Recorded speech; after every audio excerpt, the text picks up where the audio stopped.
ነገር የለም ቤቲ፣ እባክሽ ለማስተዋል ሞክሪ። እስከ ዛሬ ስጠብቀው የነበረ ቀን እንደሆነ ታውቂያለሽ? አንቺ ሞተሽ ማየት። ቆይ ምን ስላጠፋው? ምን ስለበደል? የእህቴን ሳቅ፣ የእናቴን መልካምነት፣ የእኔን ተስፋ ስለነበረች እኔ እኮ እዚህ ሁሉ ነገር ውስጥ የለውበት። እኔ ምንም አላውቅም። ቤቲ እባክሽ በሩን ክፈቺ። ምን አለበት አለ የከፋ ችግር ሳይፈጠር ሰው የሚልሽ መሰል። ምን ላድርግ? እንደዚህ ያለ ኃጢአት ሰርቼ እንዴት ዝም ብዬ ልቀመጥ? እባክሽ አለ ራስሽን አትውቀሽ። አንቺ እኮ እያወቅሽ ያደረግሽው ነገር የለም፣ አውቀሽ ያጠፋሽው ነገር የለም።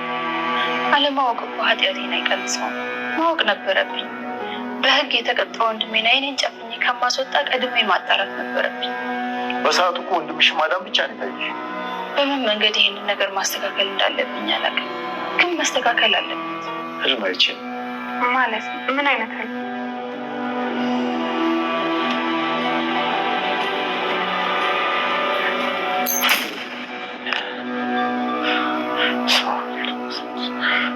ምን አይነት ህልም ነው ያየሁት? ያኔ መሰለ ደስታን ያጠፋብኝ ያ ሰውዬ ሳይሆን አይቀርም። እሱ ደግሞ በእርግጠኝነት ጊዜ ነው ያየሁት እንጂ የሴት ነው ወንድ ያ ሰውዬ ማለት እንጃ። ህልም አይነት እንደቆይ ናስጨነቀ። ህልምም ቢሆን መጨነቅ አለ። ምልክት ሊሆን ይችላል። ምን አይነት አለ አይደል? እውነት ቢሆንስ? ይህ ሰውዬ ማወቅ አለብን፣ ግን መጠንቀቅም ይኖርበታል። እውነት የሚሆነው እኮ ሆይ ነው። ቆይ አንተ ቀለበት ልታደርግላት አስበሃል? ማ እኔ? ለማ? እና ቀለበት ልታስበላ ካላሰብከን ተምናስችላል። ወቃት ነው። እሺ በቃ ረስቼዋለሁ፣ ግን ማን ይመስልሻል? ምን ያስቅሻል? አይ ግን ስመስለኝ ያስያ በብዙ ይመስለኛል።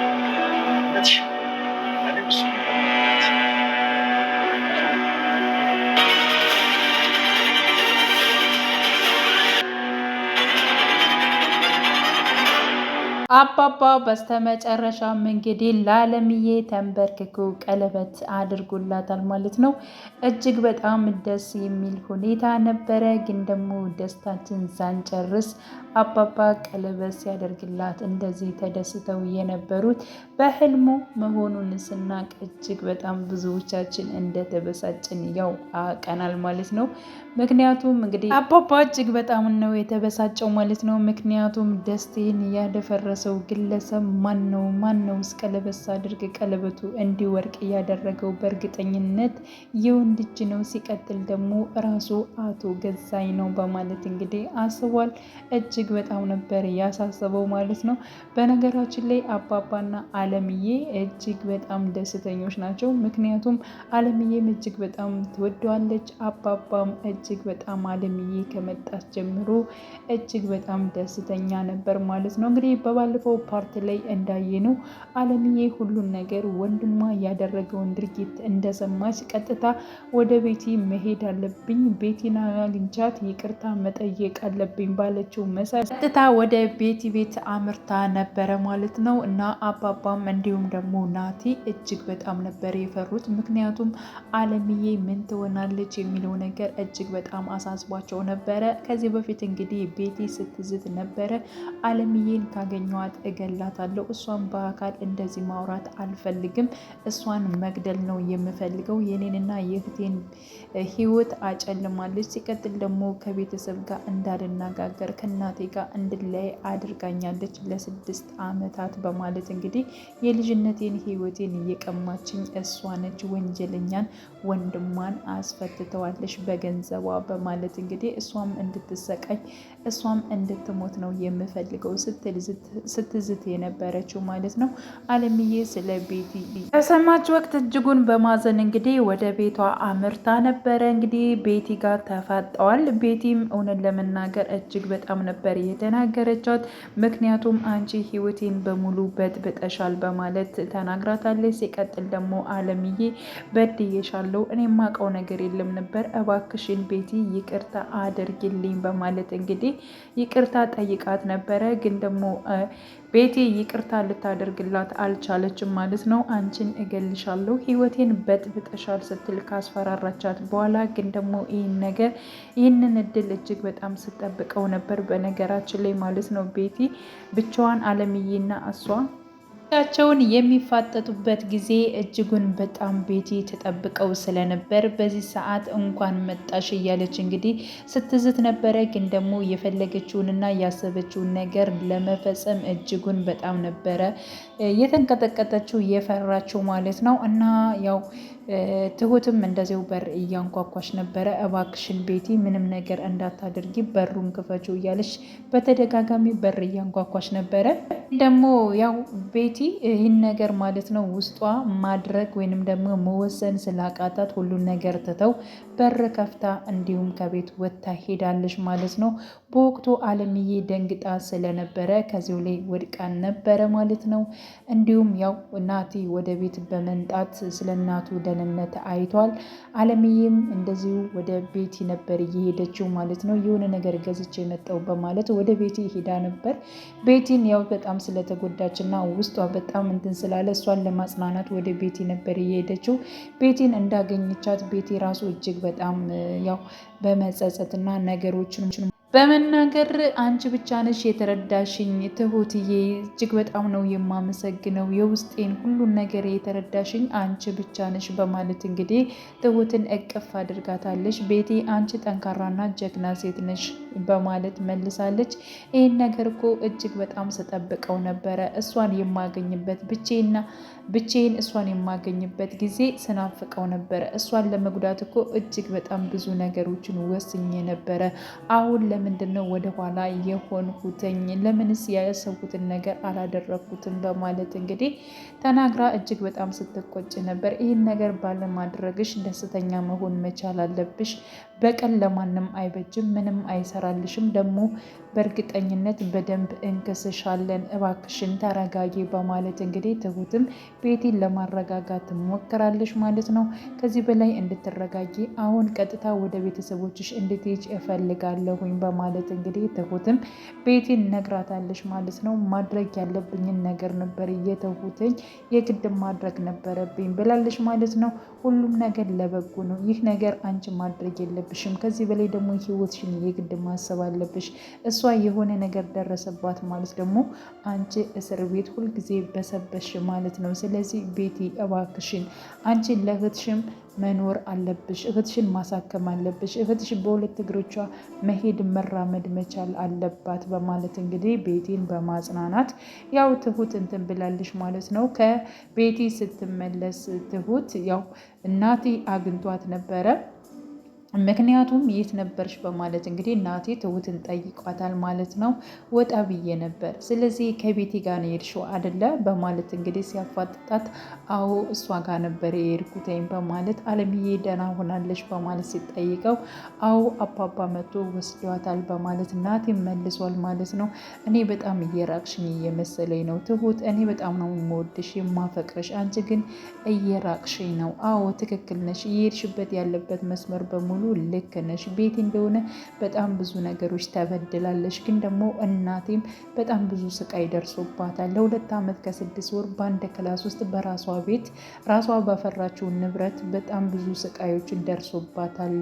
ደግሞ ይህን ነገር ያደረገችው ወይንም ደግሞ ወንጀለኛ ወንድሟን ያስፈታችው ምን አይነት ወንጀል እንደሰራና ከሴቶች ላይ ጥቃት እንዳደረሰ የምታውቀው ነገር የለም።